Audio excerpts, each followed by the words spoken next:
मैं कोई 12 से 14 साल हो गया तकरीबन इस काम में मुझे। लगभग तकरीबन 8 से 10 दुकानें हैं टोटल, बल्कि ये कह लें रावलपिंडी में 8 से 10 दुकानें हैं और यही मेन एरिया जो म्यूज़िक से वाबस्ता है, जो बनाने वाले बेचने वाले हैं।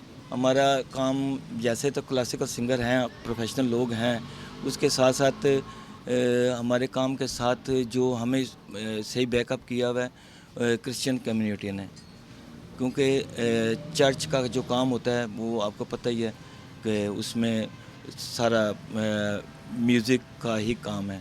चर्च में हारमोनियम हो गया, तबला हो गया, कांगो हो गया, काफ़ी सारे इंस्ट्रूमेंट हैं। तो क्रिश्चियन कम्युनिटी की वजह से हमें इस काम की सपोर्ट मिली हुई है।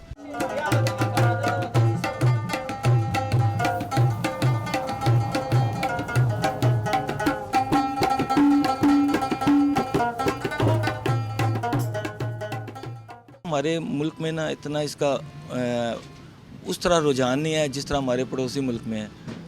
हमारे पड़ोसी मुल्क में आप देखें जितने भी आर्टिस्ट हैं वो पाकिस्तान के गए हुए हैं, अच्छे आर्टिस्ट हैं, हालांकि कई गुना ज़्यादा आबादी है और पाकिस्तान की टैलेंट को वो हाथों पे लेते हैं। पाकिस्तान में हमारे मुल्क में ये है कि जितने भी अच्छे आर्टिस्ट हैं जिन्होंने इसकी अरसा दराज से खिदमत कर रहे हैं, उनको इस चीज़ की पे ज़रा ही नहीं, और फाइनेंशियली तौर पे भी वो मैंने कभी किसी को भी फलते फूलते हुए नहीं देखा।